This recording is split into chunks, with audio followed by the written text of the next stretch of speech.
I've called my talk, as you see, 19th Century Jewish Sydney. So this talk was originally to have been given at the Great Synagogue with the launch of Jan Vitrovich's book, Treasures of Old Jewish Sydney. But time constraints led to it being abandoned. To the rescue rode Peter Phillipson, our esteemed president, who agreed to my presenting the talk today.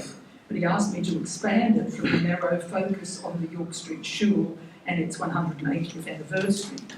So today we are taking the Jewish time travel machine further back in time to 200 years ago, and we're visiting Sydney in 1824.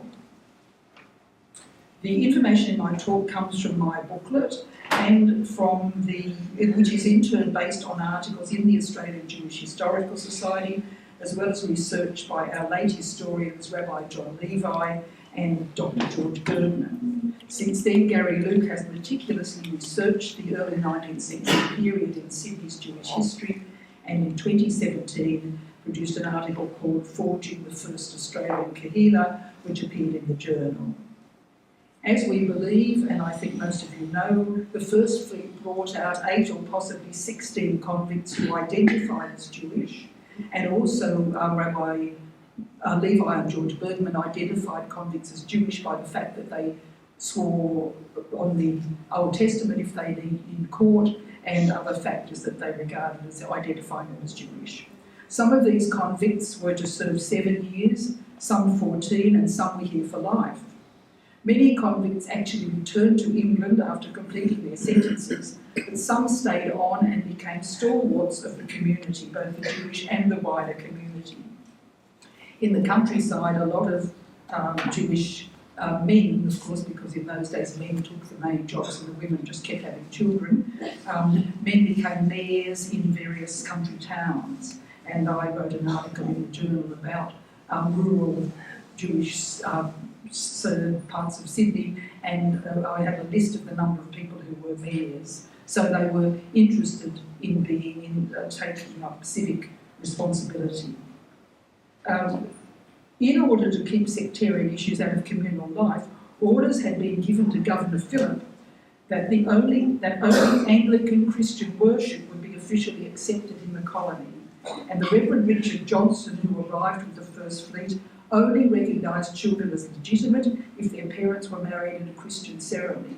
There were no actual Jewish marriages from the First Fleet. There were, where both parents were Jewish. There were from fleets afterwards, and except for the famous Johnson family, Esther Abrahams, who became Johnson, and some of her family actually converted to Judaism in recent years, there are no Jewish descendants today from First Fleet convicts. There are from convicts of later fleets. Later, the Reverend Samuel Marsden continued the practice of only allowing Jewish worship because that was the law, and he actively tried to make all people recognise the Church of England as the only legitimate church. This meant that any Jewish marriages and burials had to be recognised by the church to be legitimate, and quite a number of the early Jewish community were actually married at churches like St Philip's Church or St John's Anglican Church, and some of the very early ones are buried in those cemeteries. It was not until Reverend Cowper's time that an interest was taken in the small Jewish community when Abraham Levy, who was a convict, applied for burial space in the Devonshire Street Cemetery, which was at the back of Central Railway today. Cowper reported in 1820 that about 30 Jews met weekly to have prayers recited by Australia's only acknowledged Levite. Those were Cowper's words. He was referring to Joseph Marcus, who'd arrived in 1792, having been convicted of theft, and he was given a death sentence, which was then commuted to 7 years imprisonment. As a sideline, I read in the paper the other day, one of the reasons that Trump is allowed to pardon people is connected with the British system of pardoning people who were given death sentences or life sentences to life imprisonment. So there's a link here. Joseph Marcus had studied in yeshivot in Poland and Jerusalem, and he was said to have officiated at Jewish burials in Sydney between 1817 and 1825.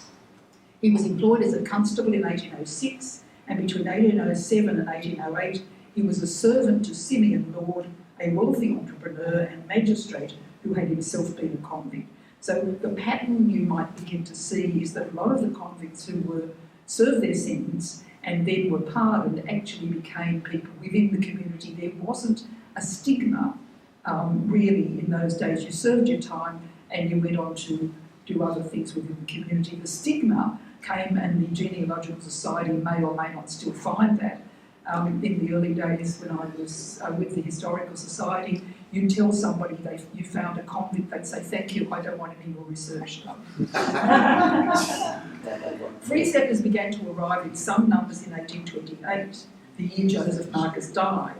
A census was held that year, and a great deal of information about the Jewish population became available. Not all Jews stated their religion, how familiar, but from deduction and assumption, it has been estimated there were close to 100 Jews in the colony in 1828. The majority were still convicts, some were government servants, and a smaller number worked in road gangs. Most of the convicts worked outside Sydney in Windsor, Richmond, Newcastle, Port Stephens, and even as far as Melville Island. Of the free settlers and former convicts, the major occupation was commerce, but there were also a number of artisans. Initially, in smaller centres, Jews were mostly dealers, drapers, innkeepers and skilled tradesmen.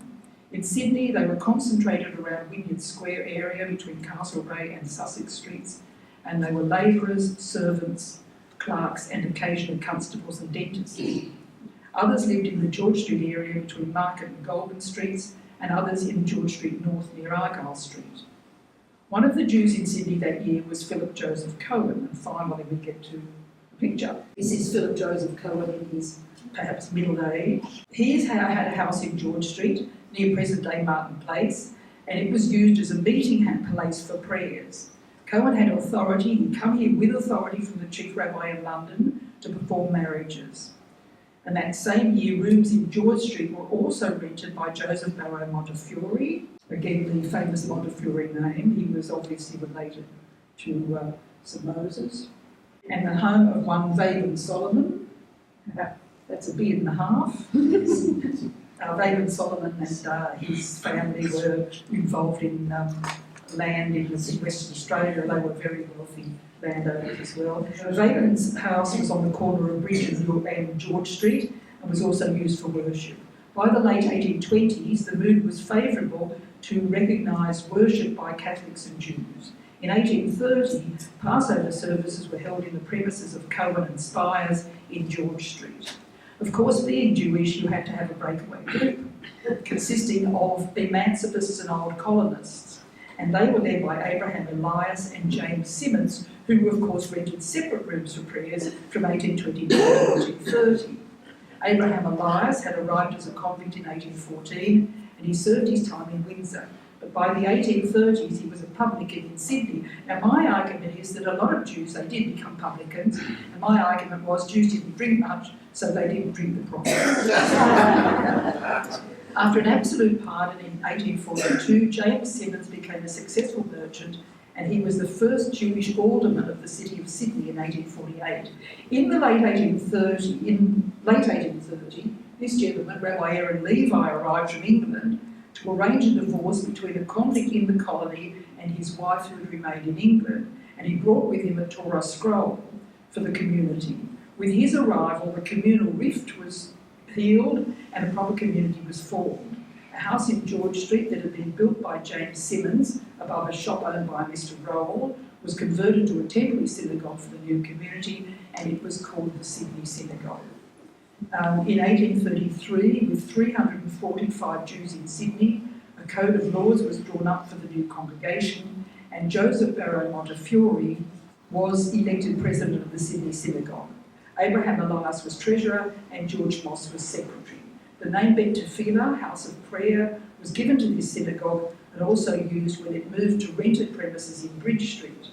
Montefiore was a free settler who became one of Sydney's leading shipping agents with large land holdings. George Moss, also a free settler, was a customs house agent and shipping broker before he became a full-time secretary of the York Street Synagogue. He was also editor of the first Jewish newspaper in Australia, The Voice of Jacob Sydney edition, and he was my husband's ancestor. on his mother's side. In 1835, the first salaried minister arrived. He was Michael Rose, who came with credentials from the chief rabbi and acted as Noel and Shochet. 3 years later, he left for India, and the community was without a qualified reader until Jacob Meyer Isaacs arrived in 1839. He served the community for 15 years at both Bridge and York Street synagogues while conducting his business as a dealer in George Street North. In 1836, Abraham Pollock, sorry that's a terrible photo, became synagogue president. He had arrived as a convict in 1820 and became a grocer in Hunter Street when he gained his ticket of leave. In 1828, he had petitioned Governor Darling to allow Jews to establish a synagogue, but had not been received favourably. In fact, Darling wrote quite a nasty letter. From 1833, he was an auctioneer. The original building at number 4 Bridge Street was probably constructed about 1810. In 1800, Lieutenant King had bought land to house 100 orphan girls on that land, and in 1827 the land was divided and sold. Lot 3, on which this building stood, was bought by John Table, who also built the Quakers building in Macquarie Street, which was used by the again breakaway Jewish congregation as its shul in 1859. In 1837, a man called Jim William Wallace owned the Bridge Street land, and it was from him that the Jewish community rented the property. The building served as Vectorfield at the Sydney Synagogue from 1837 to 1841, and if you've been to the museum in Great Synagogue, you will have seen the arcs from both Bridge Street and York Street. It's absolutely amazing that they are still available and there to be seen in the Great Synagogue Museum. The Bridge Street building was demolished in 1913, so it's no longer there, but it's an amazing looking building, and this drawing, I believe, was by Norman Lindsay. Now, Solomon Phillips was a free settler to Tasmania in 1830. He was later an auctioneer in Parramatta, and he became the assistant minister at Bridge Street and continued to act as reader at York Street till 1851. After spending time in Melbourne, he again returned to Sydney as a minister in Macquarie Street in 1859, so he followed the fortunes of the society. He must have been a good bloke because they didn't get rid of him. As the Jewish population increased, larger and more permanent premises were required for worship. In 1839, an appeal for funds was circulated to Jews in New South Wales. Donations came from the Christian community as well, resulting in the collection of £1,812. Does our treasurer know what that is in dollars today?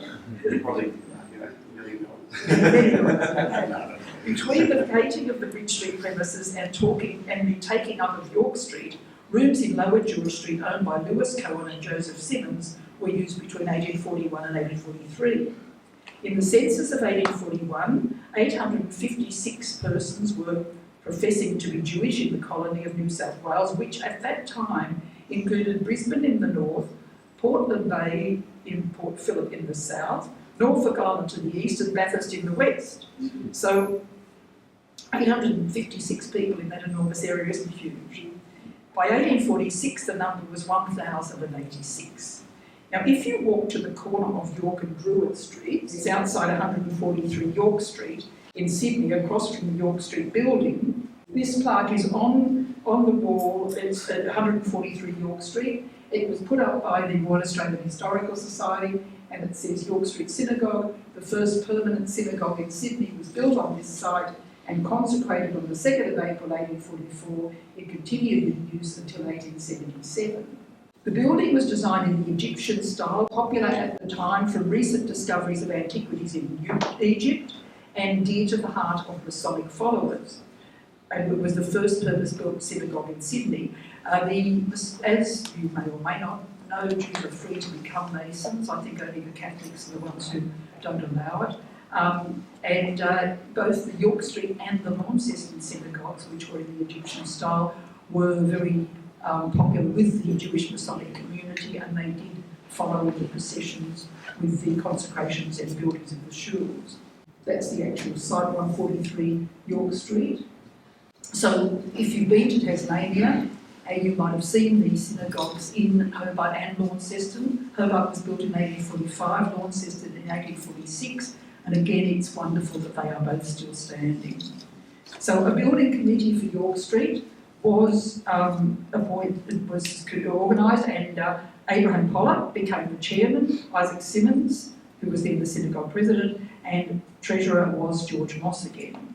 David Poole was the solicitor. He became very important in the community when they were trying to get rights for education and rights for other things in the community. Poole was very useful to the community. The committee had Abraham Elias, Moses Joseph, David Solomon again, John Lazar, Samuel Benjamin, and only a few of these men had not arrived as convicts, and the others had served their sentences. So it was the convicts who formed the beginnings of these early shuls.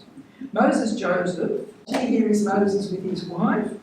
Moses had arrived in 1827. He'd been assigned to Cooper and Levy, importers and traders. On release, he started a tobacco business, and he later became a landholder and shipping merchant, which allowed him to purchase the land for the York Street building in 1841, and it cost him £1,000. So that was very generous of him. At the time, the area opposite the York Street Synagogue, now occupied by the QVB, was a police station and market. There were a number of pubs nearby. Many Jewish residents lived in the upmarket Whitney Square, which was walking distance from the shul. The architect of the York Street building was James Hume, who also designed St Andrew's Cathedral. Moses Joseph, as president, laid the foundation stone on April 19, 1842. And after the service, about 60 of the subscribers were treated to a grand dinner at the Albion Tavern, possibly in Sussex Street and possibly owned by John Solomon. The brass plate, which was attached to the foundation stone of the York Street Synagogue, was purchased by the Historical Society in the 1940s. I don't know where it had been, but in 1940 they discovered, 100 years after the foundation, they discovered a plaque somewhere, and the actual plaque contains all the names of the synagogue committee. This is on display in this very museum now in the George Street display. This is a black and white rendition of it. It's much easier to read than the brass plate, and you'll see the names down the bottom. You'll see Moses Joseph, John Isaacs, George Moss, and all these other names here as well. And you'll see also M. Moses Shamus down in the corner. Now, M. Moses Shamus was Mordecai Moses, and he was the father of George Moss. George Moss changed his name to Moss from Moses. It could have been because Dad was a convict, I'm not sure. Dad had been convicted of forging Polish banknotes and selling them as Polish mining certificates. But my husband found out that he was convicted of the forgery, but he apparently appealed because he said he didn't utter the notes. He was found with the plates, but he said he never actually produced the notes.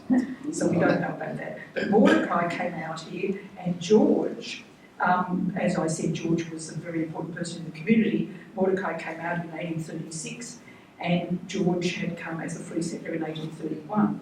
So Mordecai became the sexton of the Jewish section of the Devon Street cemetery.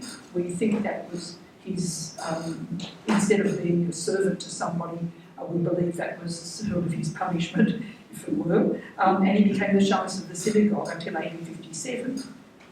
George, as we know, became the secretary of the synagogue until 1854 and the printer of that first newspaper in Sydney, and he founded the Jewish Library and Hebraic Institution. The synagogue's treasurer, Joseph George Raphael, he'd arrived as a seaman in 1839, had established a drapery and furniture business, and later became a city alderman and member of Parliament in the Legislative Council. An interesting observation, as I said, is the acceptance of former convicts as office holders and committee members. It wasn't unusual, as I said before, for ex-convicts to gain acceptance in the early society and climb to a higher status. Yet the 1845 report of the Sydney Synagogue didn't mention convicts at all. It talked about how the community had started and ignored any reference to convicts in its history of the community. Rabbi Apple thought that George Moss had written the report, but I don't think he could have because he knew his father was a convict. And Rabbi Levi suggested that it might have been Philip Joseph Cohen, who we saw in the beginning, who would perhaps not have been inclined to emphasise the community's convict history. Jacob Meyer Isaacs, the qualified reader who led the congregation had arrived in 1839 and served the community in Bridge Street. He moved to York Street and served 13 years altogether. Following him, there was the Reverend M.R. Cohen and the Reverend Herman Herzl, each had controversy around their time. In 1862, the Reverend A.B. Davies arrived and served for 40 years, during which time he founded the Jewish Sabbath School and the plaque. Unfortunately, I had photographed the whole plaque, but only part of it shown here. This is actually in the vestibule of the Great Synagogue, if you have a look. And it says that it was on A.B. Davis's retirement in 1903, having arrived in the 1860s, and it recorded the appreciation of his services. So he was a really long-serving rabbi and did some great things. The synagogue was eventually consecrated in 1844. It cost £3,600, but donations only amounted to £2,282. And the AJHS holds a copy of a letter from Governor George Gipps sent to the synagogue in 1845, remonstrating with them for requesting a grant to help with costs, while they could have taken advantage of an existing church act with a little bit of tweaking could have included payment to Jewish institutions, which at that time wasn't allowed. So this is when they got hold of David Poole and said, hey, come on, you've got to organise that we can get a stipend for our ministers legitimately and we can get money legitimately. The music for the opening of the ceremony of the York Street Synagogue was composed by Isaac Nathan, well-known musician. That's a picture of him in his much older age. He was a very handsome young man when he originally arrived with his wife and children in 1841. He had 8 children. He also composed music for St Mary's Cathedral, and the community again named the shul Beth Yisrael, House of Israel.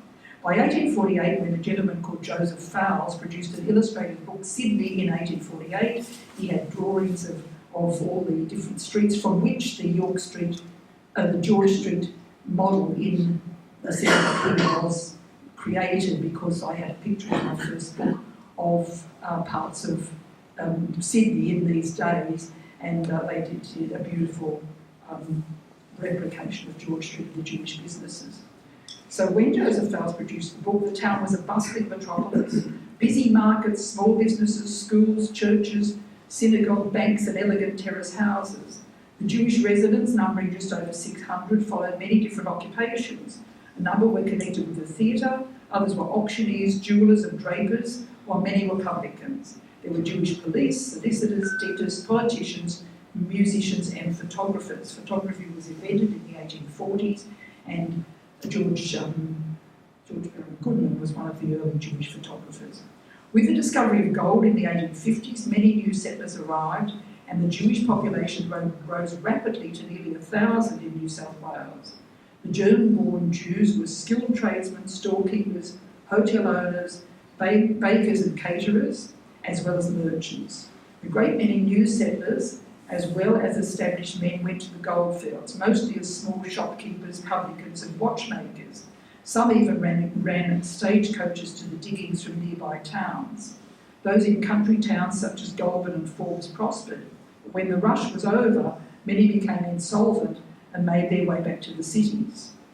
In the 1870s, Jews were concentrated around Druitt Street, but they were moving out to Darlinghurst, where we are today, to Paddington, Surrey Hills, Redfern and Darlington. The Rocks area had become a virtual slum.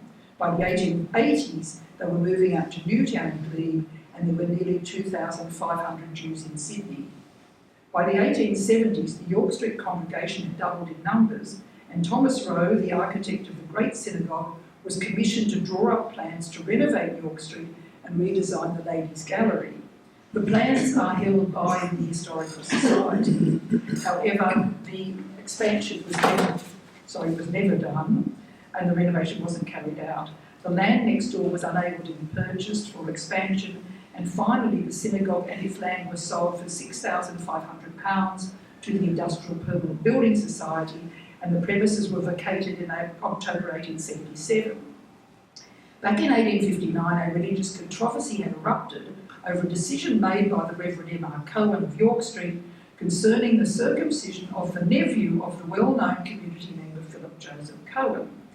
Cohen refused to do the circumcision because, in his opinion, the wife wasn't Jewish. So a dissenting group of congregants supporting Cohen formed a new congregation. They even took with them the York Street's original treasurer, J.G. Raphael.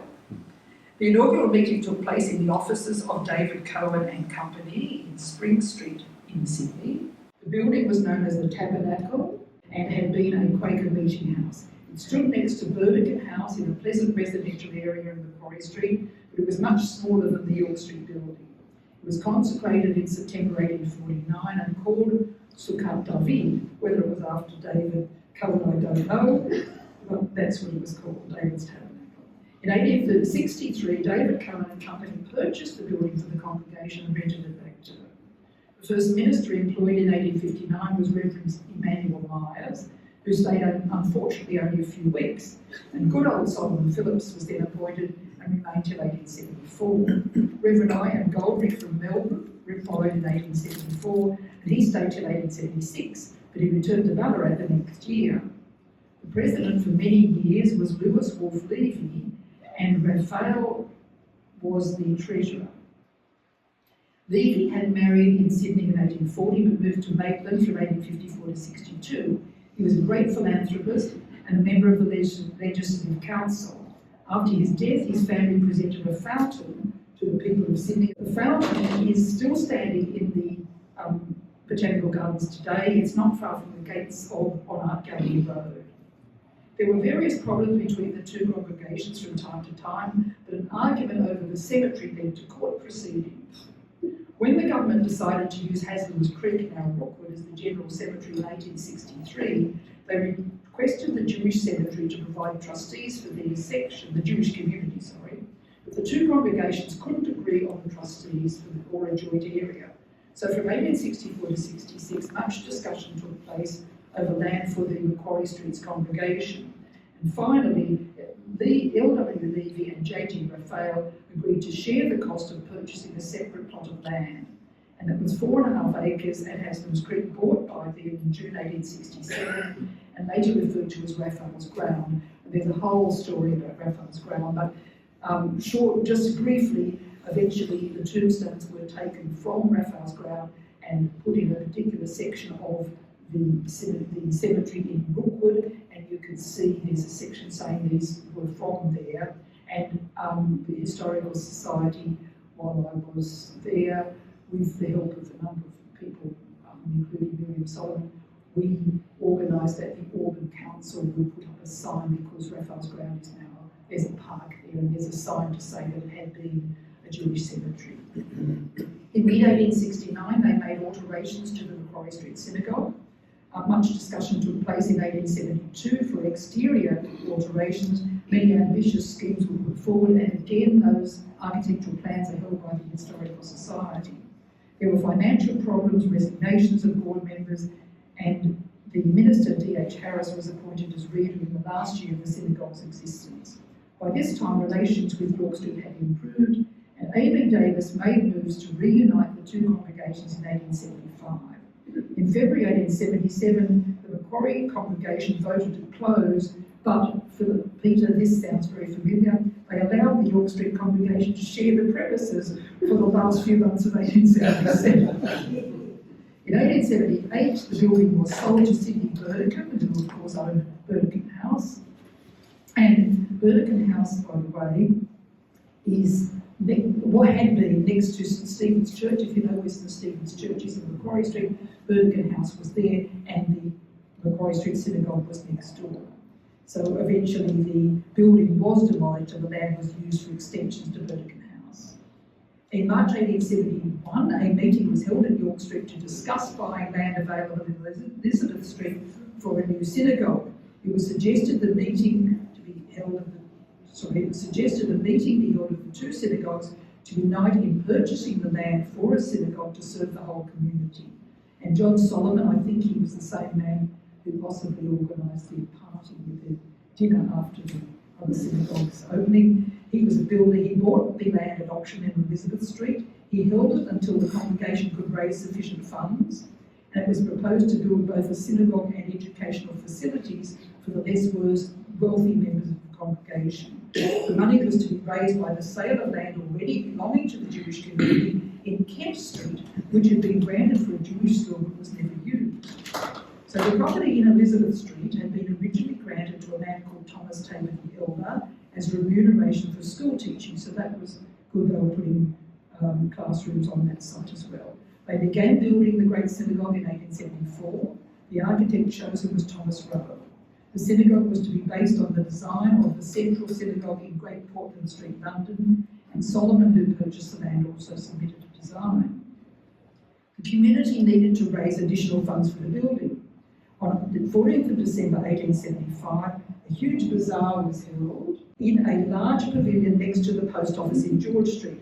There were entrances from both Pitt and Castlereagh Street, and it was organised and staffed by the Hebrew ladies, who were the wives of prominent members of the community.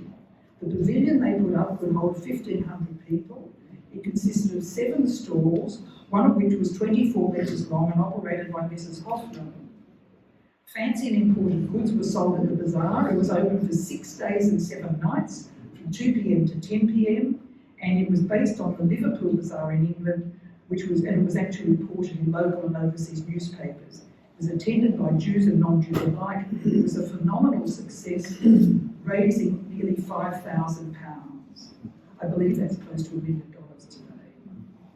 The foundation stone of the synagogue was laid in January 1875 by Saul Samuel, who was the Postmaster General at the time. He was later to be the first Jewish minister of the Crown in the whole of the British Empire. He'd arrived as a free settler in 1832. He later owned large properties near Wellington, New South Wales. He was appointed as a magistrate in 1848 and became a member of the Legislative Council in 1854, even before Jews were allowed to sit in Parliament in Britain.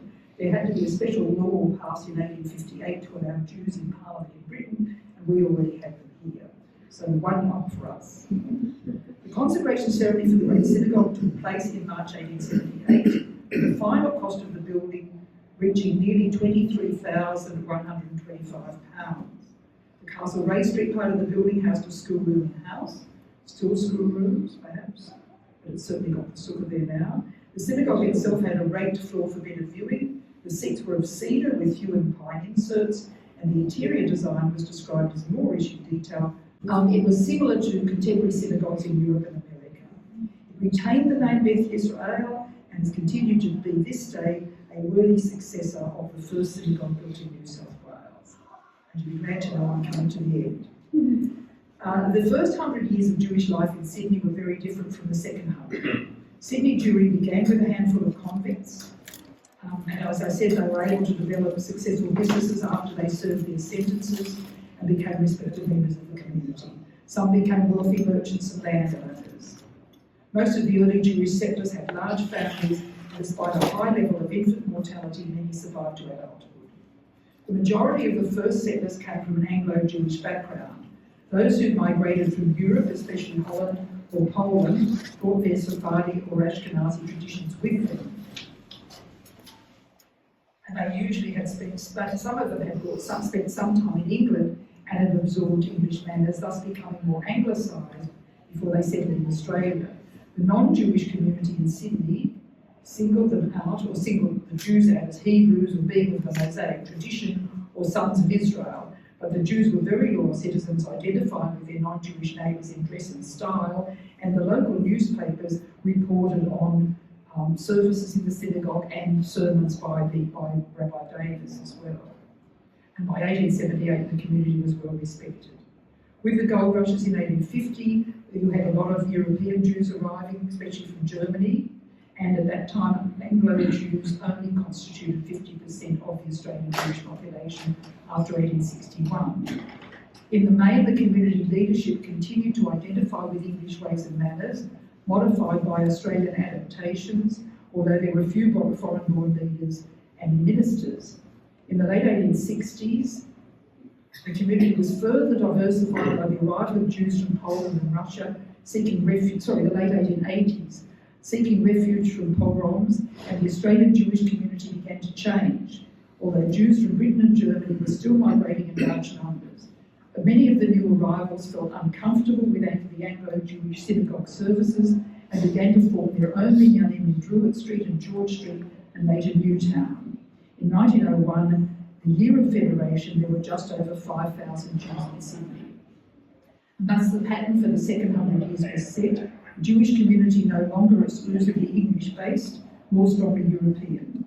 The second 100 years is the story of greater inter-community tensions, Zionism against Anglo-Judaism loyal to the British Empire, orthodoxy against reforming movements. It's also a story of a stronger community identity as the aftermath of the Holocaust and the establishment of Israel brought this more isolated community face to face with very different levels of tolerance. The 19th century pattern of assimilation was changed and the renewal by further waves of migrants and immigration continued with the arrival of refugees from Central Europe in the late 1930s, reinforced in the 1950s by Czechs and Hungarians, and later South Africans, Israelis and Soviet Jews. And of course we know from the 1940s onwards how many of the Jewish schools were established. I'm quoting myself, which one shouldn't do, but I write in my booklet, in spite of various patterns of immigration, assimilation and intermarriage, the spark of Jewish identity unwillingly struck on the shores of Sydney Cove on the 26th of January 1788, has continued to burn for over 200 years. Thank you very much.